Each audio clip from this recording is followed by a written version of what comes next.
Abra sua Bíblia, por favor, carta de Paulo aos Efésios, capítulo 2. Eu quero ler o versículo 8. Você pode acompanhar a Terceira Igreja Batista pelo Facebook da igreja, facebook.com/TIB São Mateus. No Facebook também, você pode ouvir as mensagens que são ministradas aqui na Terceira Igreja. Ok? Tem um link lá no Facebook, você acessa. Você pode ouvir as mensagens ou então, mais para frente, adquirir o DVD de mensagem da Terceira Igreja. Nosso centro de mídia tem um catálogo. Talvez nessa noite você vai ouvir uma mensagem, a mensagem fale ao seu coração e você amanhã quer que outra pessoa ouça a mesma mensagem que você ouviu hoje. Não adianta levar o pastor lá para pregar, porque embora o pastor seja o mesmo, mas não vai ter como eu falar as mesmas coisas, né? Então, a orientação é que você passe no centro de mídia, olhem para trás, por favor. Aquela janelinha que tem lá é o centro de comunicação da Terceira Igreja, acendeu a luz lá atrás. Você passa e é só falar com a Mauri. A Mauri, eu gostaria de adquirir o DVD dessa mensagem, ou gostaria de adquirir o áudio dessa mensagem que foi ministrada hoje. Ele vai anotar os seus dados, seu e-mail, vai ligar para você e dará o privilégio a você de também abençoar outras pessoas com as mensagens da Terceira Igreja Batista de São Mateus. Efésios capítulo 2, versículo 8 apenas. Diz assim, conforme a projeção aqui à frente: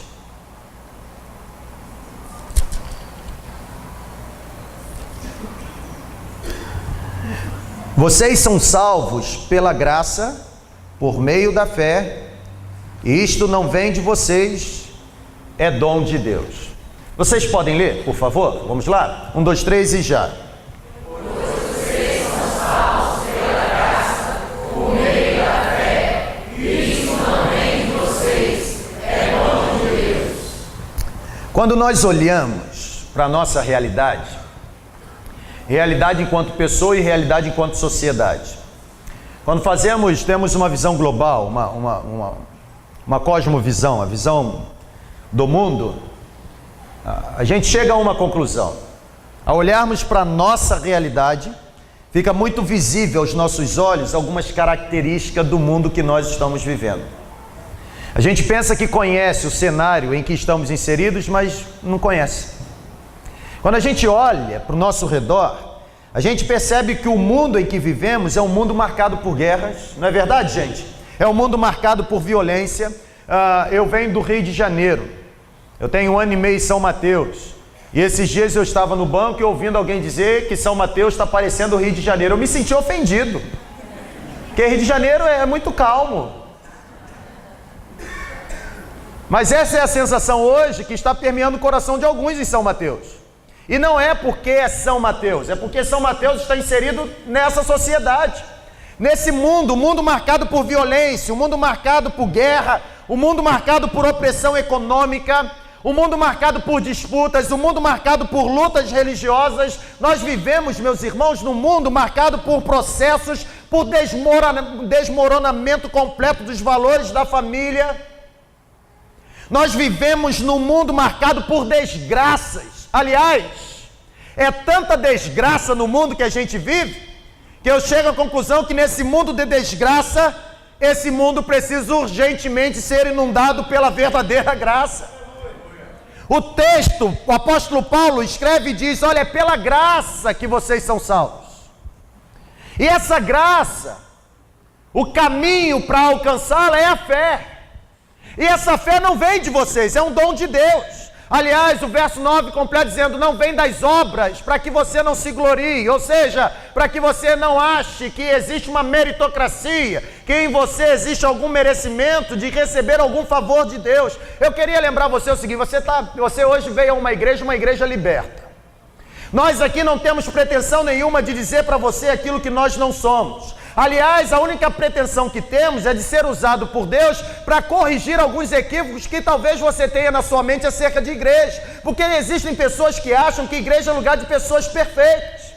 Existem alguns que acham que ser da igreja ou fazer parte da igreja é ter uma vida completamente desprovida de pecado ou de falhas. Eu encontro algumas pessoas que eu digo assim: por que você não faz parte da igreja? E a pessoa diz assim: não, mas quando eu melhorar um pouquinho, ou seja, na visão dela, para ser igreja ou para fazer parte da igreja, ela precisa possuir um currículo de vida impecável. Vamos começar a vibrar, gente? Sim ou não? Amém ou não amém? Então deixa eu dizer uma coisa para você: o currículo para fazer parte da igreja não é aquilo que trazemos na nossa vida, não é o arcabouço que temos. O currículo para fazer parte da igreja é, apesar de ser quem somos, apesar de fazer o que fazemos, apesar das nossas pendências, apesar da vida pregressa que possuímos, um dia ter sido alcançado por essa graça que o apóstolo Paulo prega. Isso é igreja. Igreja não é lugar de gente corada. Se você entrou aqui se sentindo menosprezado ou achando que aqui alguém vai olhar para você por cima, entendendo que você é pior do que a gente porque você não faz parte da igreja, você está muito enganado. Porque o que nos faz estar assentado nesse santuário não é o currículo que temos, mas é porque um dia a graça de Jesus alcançou todos nós. E essa graça pode alcançar você hoje.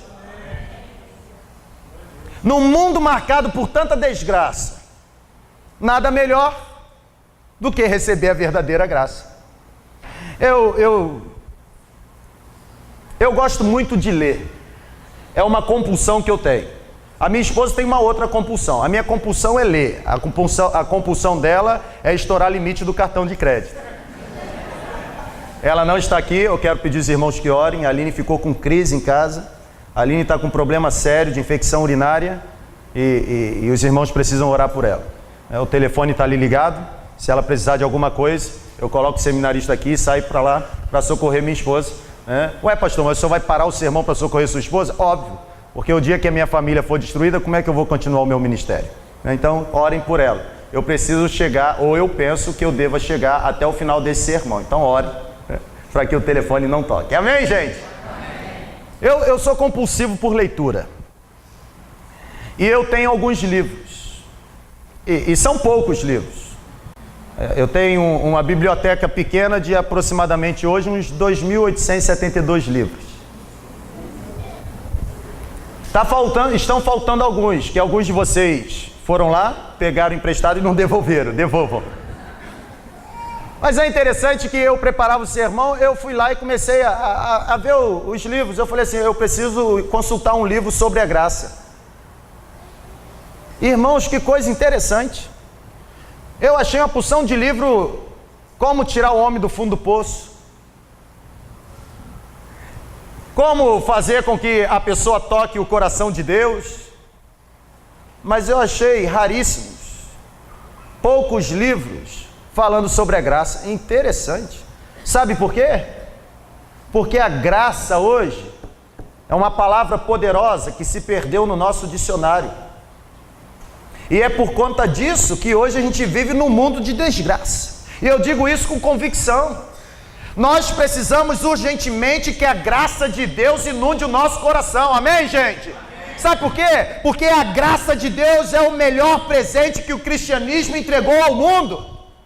E quando eu falo de graça, não falo de algo abstrato. A graça de Deus tem nome. A graça de Deus não é um ensinamento. A graça de Deus não é uma transmissão de informação. A graça de Deus é uma pessoa. A graça de Deus tem um nome. E o nome dessa pessoa é Jesus.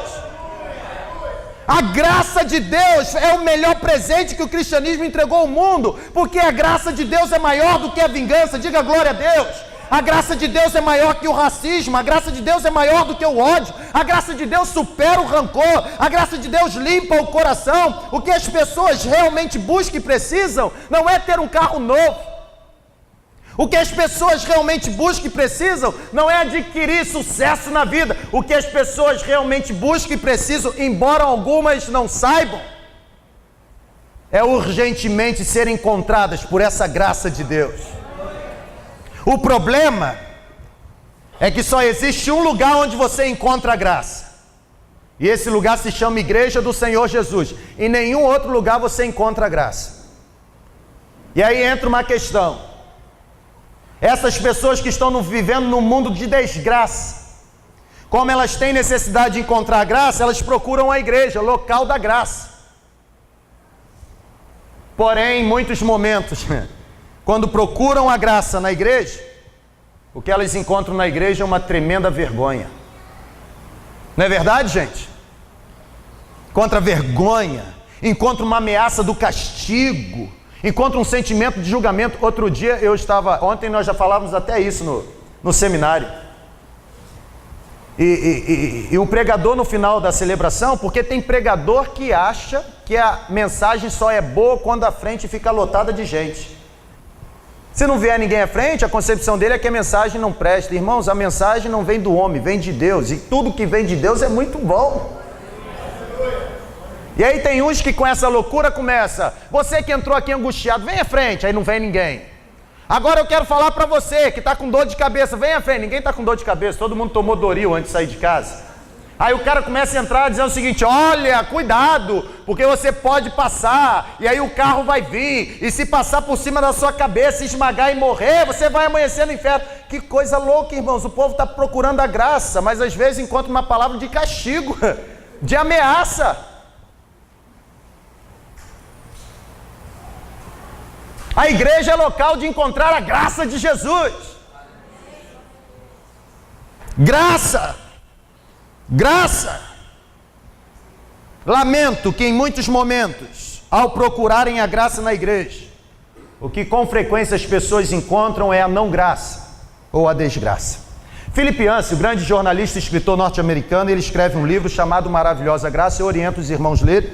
E ele traz um artigo onde ele cita a experiência de uma amiga, uma humorista que ele tinha, dentro de uma igreja evangélica. Eu vou ler para eu ser fiel àquilo que está no livro. Preste atenção. Diz assim, essa mulher falando para Philip Yancey: domingo passado eu fui a uma igreja. Olha só que coisa interessante. E eu prestava atenção, porque naquela igreja tinha os bancos e lá na frente uma criança pequena. Ela ficou em pé no banco e se virou para trás e ficou sorrindo para todo mundo. Ela não estava fazendo nenhum barulho, ela apenas olhou para trás, subiu no banco e sorria para a gente. Ela não estava cantarolando, ela não estava chutando ninguém, ela não estava rasgando nenhum inário, ela não estava mexendo na bolsa da mãe, ela apenas sorria. E de repente, a mãe dessa criança que estava ao lado, percebeu que ela estava em pé no banco, olhando para trás, sorrindo, com uma cara muito feia e num sorriso que pode ser ouvido em seguida, como pode ser ouvido no pequeno teatro de Broadway. Aquela mãe disse para aquela criança ainda pequena o seguinte: pare de sorrir, você está na igreja. Em seguida, como se não bastasse, além de adverti-la, deu um tapa na menina. E quando deu o tapa, aquela criança que estava sorrindo, em pé no banco, olhando para trás, começou a chorar e com lágrimas rolando nos olhos, ouviu a sua mãe dizer o seguinte: assim é melhor. E imediatamente a mãe retornou às suas orações. Qualquer semelhança é mera coincidência, ok? Isso está no livro. Aí diz a humorista: quando eu vi aquilo eu fiquei zangado. E aí eu comecei a pensar comigo mesmo: percebo que o mundo inteiro está em lágrimas. O mundo está chorando. E se você não está chorando, é uma questão de tempo para você começar a chorar. E naquela hora, quando eu vi aquela criança chorando, o meu desejo foi levantar do banco onde eu estava, ir ao encontro daquela criança e abraçar aquela criança com o rosto molhado de lágrimas e dizer para ela a respeito do meu Deus, o Deus que eu sirvo e o Deus da graça. É um Deus feliz, não é um Deus carrancudo, é um Deus sorridente. O que Deus precisa é de encontrar pessoas semelhantes a Ele, pessoas que também sorriam e encontrem o verdadeiro sentido da graça. Aliás, o meu Deus, o Deus de graça, é um Deus tão feliz, é um Deus tão sorridente, que Ele precisava mesmo ter senso de humor para ter criado gente como eu e como você. O problema é que ao invés de transmitirem graça, as pessoas estão usando a fé como se estivessem participando de um funeral. Irmãos, existem celebrações, o nome já diz celebração. Existem celebrações que eu entro e fico procurando onde está o caixão. É um silêncio infernal, se é que no inferno tem silêncio, eu não sei, e nem quero saber. Pastor, quer que eu diga para o senhor? Não vai ter como, porque se você for para lá, não tem como voltar para avisar. A Bíblia diz. Eu fico olhando e falo assim, a graça é poderosa, a graça é maravilhosa, a graça é operosa, a graça ela transmite alegria, a graça modifica o coração, a graça levanta aquele que está caído, a graça é demais. Se a graça é demais, é feliz, transmite alegria, onde a graça está, o ambiente é inundado por essa alegria. É por isso que as celebrações daqueles que servem a essa graça têm que ser celebrações marcadas por tremenda alegria. E eu fico tão feliz quando eu digo isso, por quê? Porque eu sei que se entrou alguém no ambiente onde a graça está, com o coração oprimido, angustiado, preocupado, decepcionado, frustrado, é possível que esse coração seja transformado e pela graça saia daqui como um coração desfrutando de uma alegria contagiante. Nós precisamos viver a graça. Num mundo de desgraça, a minha proposta para vocês hoje é o seguinte: vivam pela graça, porque é pela graça que vocês são salvos. Quando eu li isso, eu fiquei pensando, se aquela garotinha não pode sorrir na igreja, onde é que ela vai sorrir, gente? Já parou para pensar nisso? Se ela não pode ter alegria na igreja, que é lugar de graça, onde é que ela vai sorrir? A gente precisa entender, e eu quero dizer isso para você que está conosco hoje. A graça, ela é de graça, e ela é de graça para pessoas que não merecem, como eu e como você. Você não precisa pagar nada nessa noite. A graça verdadeira é de graça. A Bíblia diz que em um dos seus últimos anos antes de morrer, ou em um dos seus últimos momentos antes de ser crucificado, Jesus perdoou alguém na cruz. Digam para mim, bem alto, quem é que estava crucificado com Jesus na cruz? A Bíblia diz que aquele ladrão que estava preso na cruz, ele foi contemplado pela graça, embora estivesse na cruz. E quando eu leio isso, o que me veio à mente é o seguinte: Jesus perdoou um ladrão que estava preso na cruz. Jesus perdoou sabendo muito bem que aquele ladrão havia se convertido por causa do puro medo. Jesus perdoou um ladrão que se converteu por puro medo e que jamais iria estudar a Bíblia, porque estava sendo crucificado. Ele nunca iria frequentar uma sinagoga ou jamais teria o privilégio de entrar numa igreja. Ele nunca acertaria a sua vida com aqueles que ele havia prejudicado, mas mesmo assim a Bíblia diz que Jesus o perdoou. O ladrão olha para Jesus e diz: Senhor, lembra-te de mim. Jesus olha para o ladrão e diz: eu não somente vou lembrar de você, mas quero te dar certeza, asseverar que hoje mesmo você estará comigo no paraíso. Isso significa dizer, irmãos, que a graça não é resultado daquilo que fazemos para Deus. A graça é resultado daquilo que Deus fez por nós. Aleluia! É por isso que a graça é de graça. A graça não se alcança pela meritocracia. A graça não se alcança pelo currículo que você tem. A graça não se alcança pelo status quo que você possui. Você pode estar no topo da pirâmide social, mas se a graça não alcançar você, de nada vai adiantar. A nossa compreensão acerca da graça está equivocada. Eu lamento, e tomara que esse DVD chegue nas mãos de muitos pastores. Eu lamento que hoje existem bandidos de terno e gravata nos púlpitos pregando o evangelho da graça. Não se iludam. O dia que alguém disser para você que para você alcançar alguma coisa de Deus, você precisa dar algo em troca, fuja, porque a graça não é alcançada por aquilo que você faz. A graça é alcançada por aquilo que Jesus fez por você. Ô glória! Você precisa ter uma compreensão certa, correta. Porque quando a gente tem uma compreensão equivocada acerca da graça de Deus, a gente começa a ficar preso em alguns questionamentos. Quer ver uma coisa? Eu rascunhei aqui um negócio interessante. A minha compreensão equivocada acerca da graça me leva a pensar o seguinte: por que será que Deus escolheu Jacó e não Esaú? Como pode Deus escolher Jacó, o enganador, o usurpador, o lesador, e não escolher Esaú, um homem respeitoso, obediente ao pai? Está vendo o que o pensamento equivocado da graça gera em nós? Esses questionamentos. Quer ver outra coisa? Por que Deus conferiu poderes sobrenaturais a um delinquente chamado Sansão? A nossa compreensão equivocada acerca da graça nos faz ter a mente permeada por essas questões. Quer ver outra coisa? Por que será que Deus preparou um pastorzinho nanico chamado Davi para ser o rei de Israel e não escolheu os seus irmãos que eram grandes e fortes e acostumados nas batalhas? Está cansado? Mais uma só, prometo. Olha o que o pensamento equivocado acerca da graça nos faz questionar. Por que será que Deus concedeu o dom de sabedoria a Salomão, que nasceu do relacionamento adúltero entre Davi e Batseba? Sabe por que tudo isso aconteceu?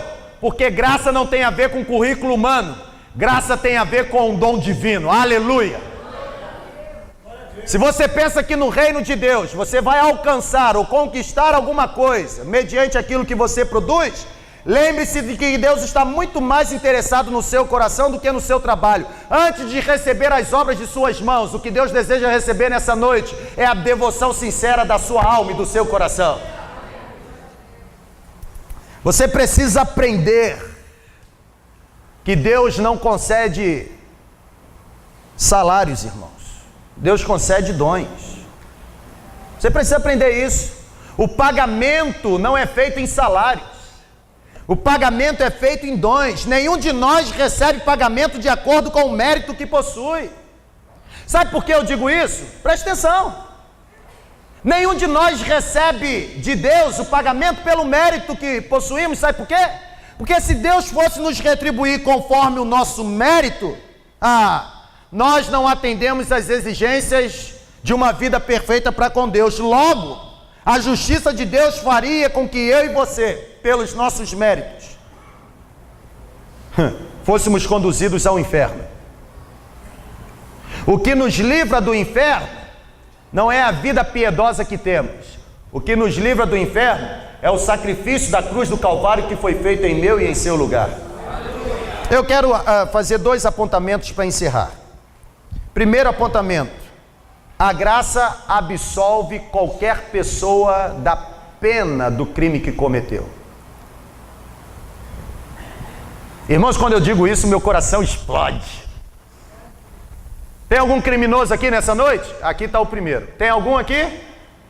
Os irmãos não são criminosos não? Não cometeram pecado não? Ok, que pensa? Vocês vão subir agora, porque a Bíblia diz que quando nós chegarmos nesse estágio, a gente vai para o céu. Eu oriento nesses poucos segundos ligar para os seus familiares para eles prepararem já o funeral, porque você vai morrer.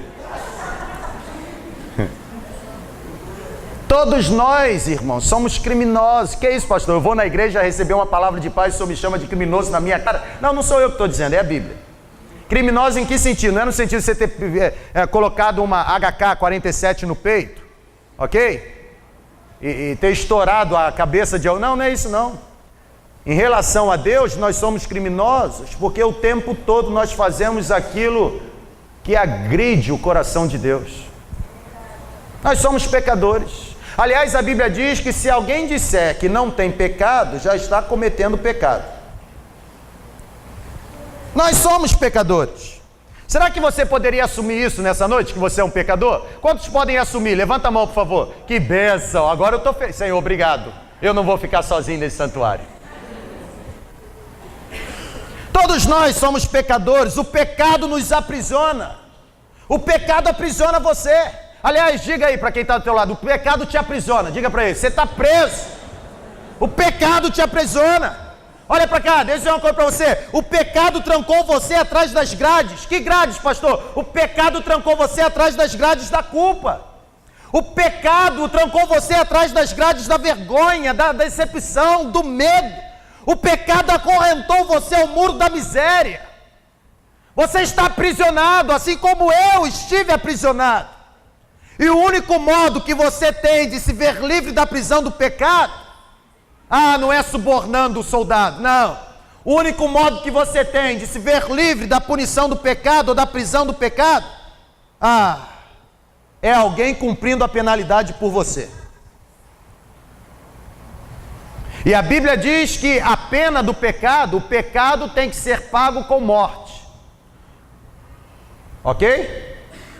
O Código Penal do céu diz que o crime 171, que é o pecado, a pena é o seguinte: ficar trancafiado na prisão até que alguém se aventure a pagar a pena, e pena do pecado se paga com derramamento de sangue. Para você sair da prisão, alguém vai ter que morrer, sabia disso? Só que eu quero alegrar o seu coração, você que chegou aqui aprisionado, acorrentado, por medo, por culpa, por vergonha, por qualquer outro sentimento negativo, deixa eu dizer uma coisa para você: nós não vamos fazer nenhum sacrifício nessa noite, nós não vamos derramar nenhum sangue nessa noite, porque o sangue que pode pagar a punição do seu pecado, esse sangue já foi derramado na cruz do Calvário. Você não pode deixar a prisão a menos que haja uma morte. E Cristo tomou o seu lugar. Jesus, que é a graça, assumiu o seu lugar. Você não precisa mais permanecer na cela. Você conhece algum prisioneiro que depois de receber o alvará de soltura deseja continuar preso? Sim ou não? Vocês falam? Ok, sim ou não? Nem eu. Chegou o alvará de soltura, a única coisa que o prisioneiro pensa é o quê? Vou embora. Da mesma forma, você não precisa mais permanecer preso. Para que você vai continuar preso? Jesus já tomou o seu lugar. Irmãos, quando as portas do presídio se abrem, os prisioneiros, vão embora. Mete o pé. Não demora mais nenhum segundo. Uma vez que foi paga a pena, uma vez que foi paga a penalidade, para que continuar vivendo em cativeiro? Aí eu pergunto: se Jesus já assumiu o seu lugar e a graça liberta você da penitência do pecado, para que você sair daqui hoje ainda aprisionado pela prisão do pecado? Você precisa sair daqui liberto. E essa prisão, mais uma vez eu digo, não se abre com chave. Essa prisão se abre com sangue. E a Bíblia diz o seguinte: não pequem, não cometam pecado, mas se vocês cometerem pecado, se vocês cometerem o crime, carta do apóstolo João, capítulo 2, versículo 2, existe um advogado. Existe um advogado. Filhinhos, não pequeis, mas se pecardes, lembre-se de que existe um advogado. E olha aqui, hoje é dia de visita na prisão. O advogado está entre nós com alvará de soltura. Você pode sair daqui liberto nessa noite. Aplauda ao Senhor.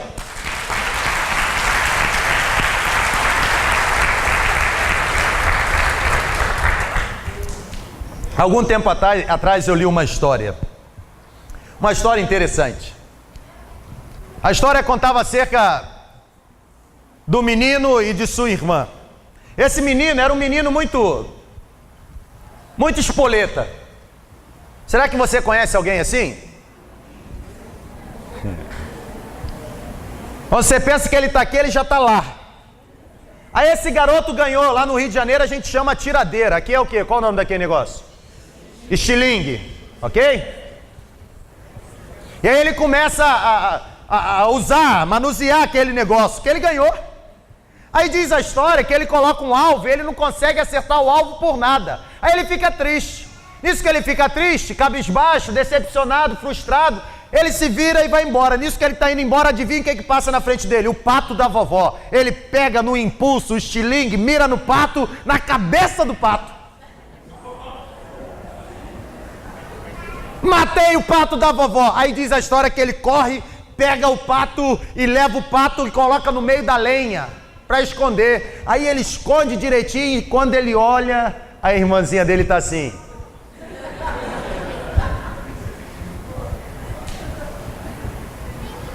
Você não vai contar para a vovó não, né? Não, claro que não, você é meu irmão. Jamais, você é o irmão que eu mais amo, só tem ele, né? Já viu esse negócio? Minha esposa diz que minha mãe é a sogra que ela mais ama, só tem ela, né? Chega a hora do almoço, eles almoçam com a vovó.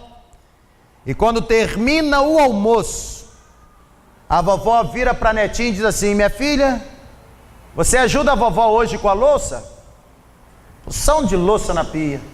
Aí a menina mais que depressa olha para a vovó e diz assim: não, vovó, fica tranquilo, porque o meu irmão me disse que queria ajudar a senhora na cozinha hoje. Não é verdade? Aí o garoto olha para ela assim, ela diz assim: lembre-se do pato. Ah, é verdade, eu disse sim, vovó. A história continua. E diz que aquele menino não tinha escolha. Pelas próximas semanas, ele esteve na pia muitas vezes, algumas por seu dever e outras por conta do seu pecado. Sabe por quê? Porque tudo, simplesmente, porque ele continuou aprisionado pelo peso do erro. É o que acontece com a gente. A gente fica aprisionado pelo peso do erro. Constantemente fica a voz no nosso ouvido assim: lembre-se do pato. Lembre-se do pato. É mesmo.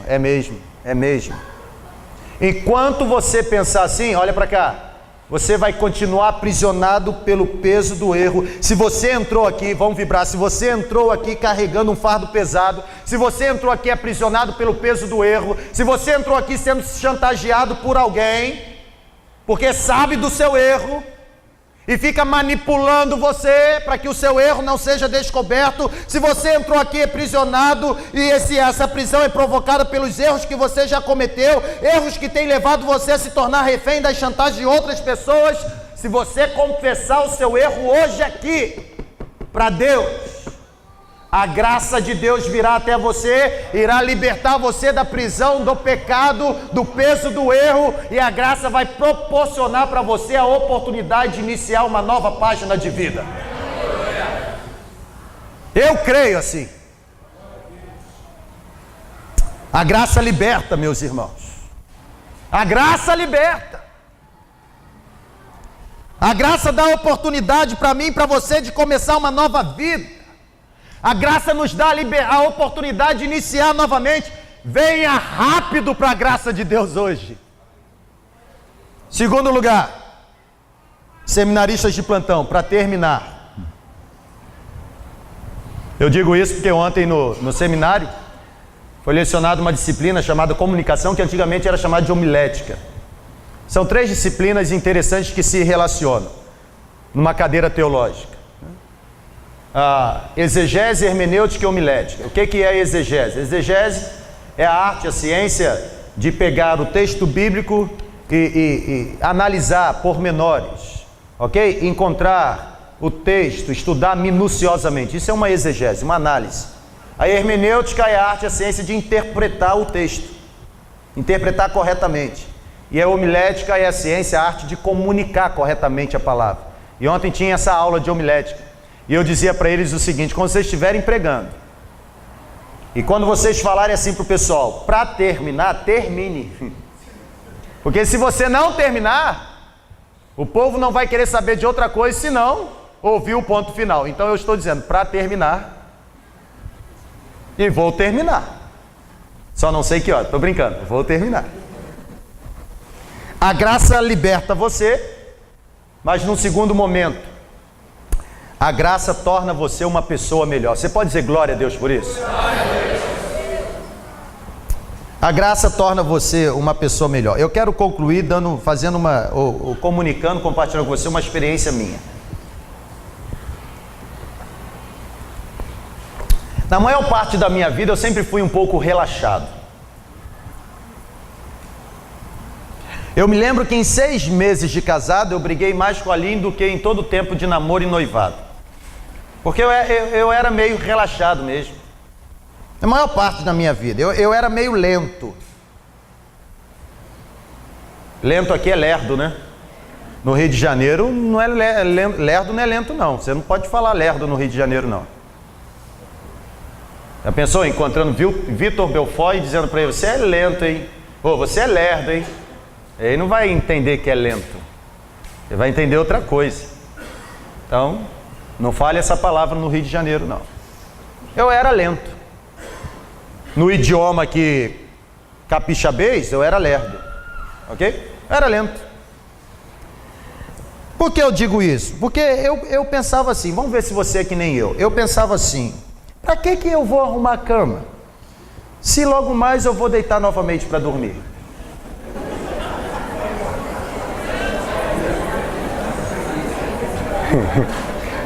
Você entende porque eu era relaxado? Entendeu, Ranieri? Pra que arrumar a cama? Eu vou arrumar. Logo mais vou chegar, vou deitar novamente. Era o que eu pensava. Quer ver outra coisa? Faz sentido lavar louça após uma única refeição? Deixa acumular, depois a gente lava, né? Isso acontece na sua casa também, gente? Que legal. Você está precisando da graça. Quer ver outra coisa? Presta atenção. Eu disse que eu brigava com a Aline em 6 meses. Por quê? Porque eu chegava de onde eu trabalhava, aí eu tirava o sapato, largava meio em outro lugar, a cueca em outro, e todo homem, marido com M maiúsculo, sempre deixa a toalha molhada em cima da cama.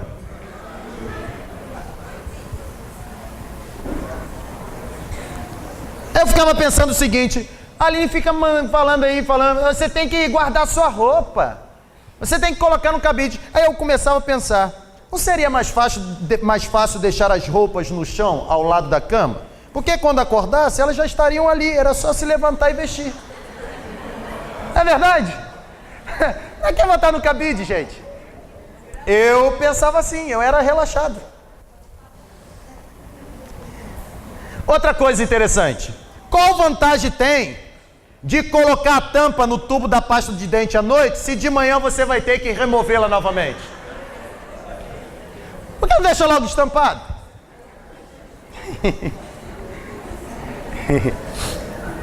Você consegue entender? Eu era desse jeito. Mas Deus foi tão bom que me deu uma mulher muito paciente. A Aline era tão paciente comigo que ela disse para mim assim: eu não me importo com os seus hábitos, desde que você também não se importe de dormir do lado de fora da casa. Viu como ela era paciente? Quando a Aline falou isso para mim, eu entendi que eu tinha que mudar. E aí eu comecei a mudar. Eu tomei a decisão de mudar. Eu descobri que era necessário mudar. E não somente era necessário mudar, eu mudei. Eu passei a ser mais organizado. Eu chego hoje em casa, eu pego o sapato, eu coloco lá na sapateira. Eu chego com a roupa, se ela não estiver suada, eu coloco no cabide. Se ela estiver suada, eu coloco no cesto. Eu não deixo mais toalha em cima da cama, eu coloco a toalha lá estendida para poder secar. Eu aprendi. Eu precisei mudar, eu precisei ser mais organizado. Só que eu vou confessar um pecado para vocês, e vou falar isso porque ela não está aqui.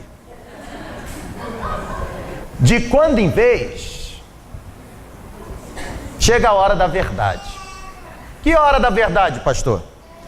Eu, quando estou fora de casa, eu dou aula no Rio de Janeiro e em outros lugares, outras cidades, outros estados, né, por um seminário do Rio de Janeiro. E de quando em vez eu vou, por exemplo, no dia 4, 5 e 6 eu estou dando aula no Rio de Janeiro. E aí quando eu chego lá, onde eu estou hospedado, Aí eu falo assim, eu olho para o lado, olho para o outro, falo assim, a Aline não está aqui não. Você entendeu? Já concluiu o sermão? Eu quando estou fora de casa, viajando, eu quando percebo que a Aline não está do meu lado, eu sou tentado a voltar a ser aquele velho homem desorganizado. Eu começo a cogitar a possibilidade eu fico calculando a possibilidade de eu poder ser desorganizado os dias que eu estou fora de casa, e quando voltar para casa, eu volto a ser organizado. Só que acontece algo estranho comigo. Porque nesse momento que eu estou fora de casa, e que eu tento ser ou voltar a ser aquele velho homem desorganizado, começa a habitar em mim um desconforto estranho. Eu me sinto desconfortável, eu me sinto estranho.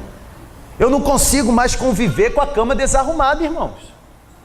Aliás, lá em casa quem arruma a cama sou eu. Fica gravado, depois mostro para minha esposa. Lá em casa quem arruma a cama sou eu. Lá em casa quem... só a cama. Só a cama.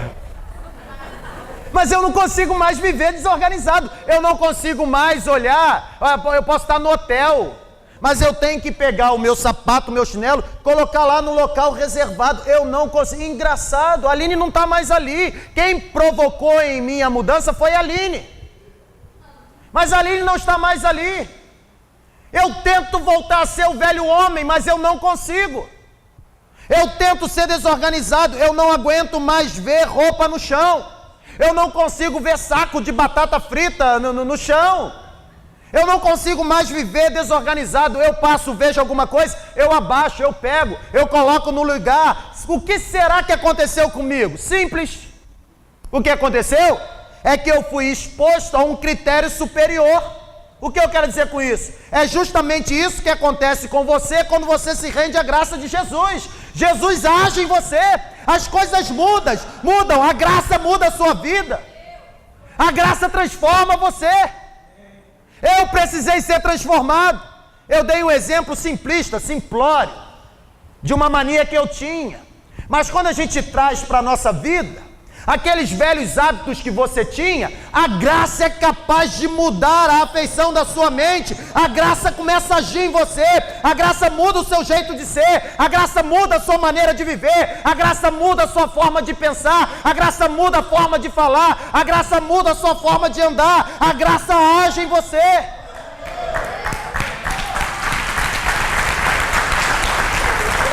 Aquilo que antes era desorganizado para mim, passou a ser organizado, porque eu fui exposto a um critério superior. O que está desorganizado na sua vida, se hoje você se render à graça, pode ter certeza que a graça vai liberar uma palavra, e tudo que está fora do lugar, voltará para o lugar, para que Jesus receba mais glória.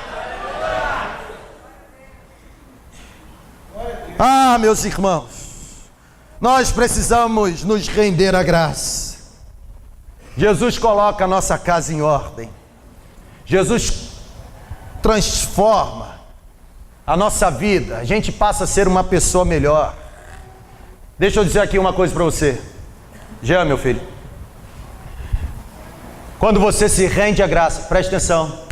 Quando você se rende à graça, e a graça se apropria da sua vida, olha aqui, ó. Não tem como você voltar a ser o velho homem.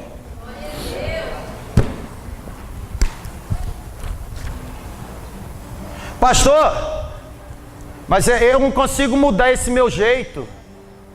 Entendeu, pastor? Eu fico olhando, às vezes, passo no corredor de igreja, fico vendo pessoas que dizem que são da igreja, mas que o comportamento não tem nada a ver com aqueles que foram alcançados pela graça. Sabe por quê? Você está certo.